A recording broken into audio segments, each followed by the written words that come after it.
Hey everybody, it's Dean DaCosta, the Search Authority, and we're talking about some updated stuff for Swordfish. Swordfish is a great tool, you all know about it, where they find contact information for you, and they work pretty much everywhere.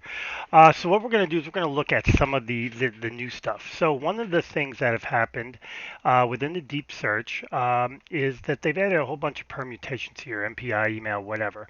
But what we're going to do is we're going to go ahead and do the email one and go ahead and do it based on one of my emails. We're going to look for pretty much anything, and we're going to search. Now, what should be coming back here is I can see it found me. It found where I'm at, which is new. It found my wife. It found another me. It found all this stuff, which is really, really, really, really cool, and comes in really, really, really, really handy.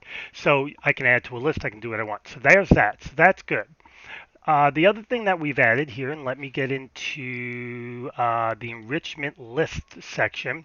Um, we're going to go ahead and go into the enlistment, and you have a choice between cell numbers, personal numbers, or work, and we're going to open that. So basically what you do is you update a list here, but what's different now is before the list had to be a certain way. You know, you had to have the name here, then this name here, then boom, boom, boom. Now it doesn't matter because you're going to map the fields. And once you map the fields, you can actually save it so that if you keep uploading lists in the same format, you don't have to keep remapping it. You just tell it, do this map. So that's cool. So that's something new that we have. Now, of course, getting back to the deep search, what they've also done is they've added social media. So let's see how that works. Let's go ahead and go in here. Let's go ahead, go to my main field. And what we're going to do is we're going to sign into LinkedIn. And we're going to use LinkedIn only because everybody uses LinkedIn. I mean, we could work on GitHub, Meetup, Facebook. I mean, this tool works everywhere. And let's go ahead and do a search because I don't want to do a search based on somebody's already here that I know, connected to, that kind of stuff. Let's go to people, and let's pick on Anna Sun. Pick on Timothy Liu. We're going to open up Timothy Liu. He's Kirkland. He's an Amazon person, and you get all this nice stuff. You can get, in this case, it looks like you may have a cell phone number and all this stuff. You can get work email. That's all goodness. Let's go ahead because I really hate picking on people that aren't me because I don't want to show their contact information. As you can see, for me, it's got all this stuff. I mean, phone numbers, this is all it, right information. And then, of course, LinkedIn profile link. This will take you right to me. So this is all goodness.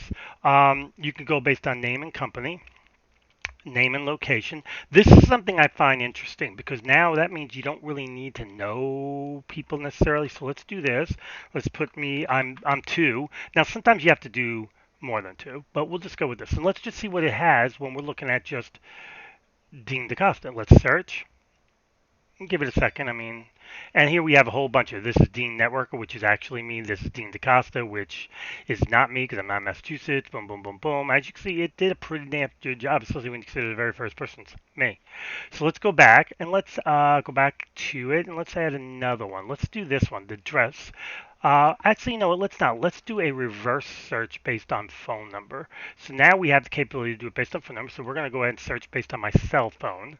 And boom, there we are. Boom, boom, boom, boom, boom. Boom, boom, boom, boom, boom. It worked. Outstanding. So this is an example of what I mean. This tool is able to search and verify and validate based on literally anything.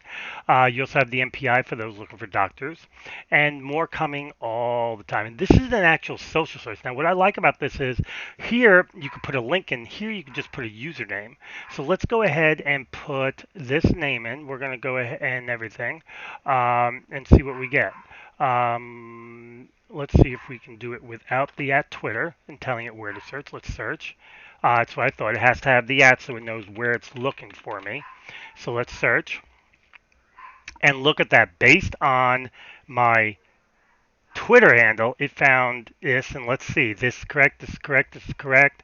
Those are work numbers. These are work numbers. These are my personal emails. A whole boatload of them.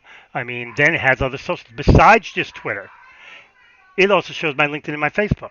So there you go. That's the addition that we've been looking for. The fact that you could search by a social handle and then at the same token, and you don't need the URL, just search by their name, and it will also connect the dots to the other main social sites. Now keep in mind, this is the main ones, Facebook, Twitter, and LinkedIn. For now, they'll be adding more later. Great tool. And it just got so much better with these additions. Long story short, this is the new updated and improved Swordfish. My name is Dean DaCosta, the Search Authority. May the source be with you.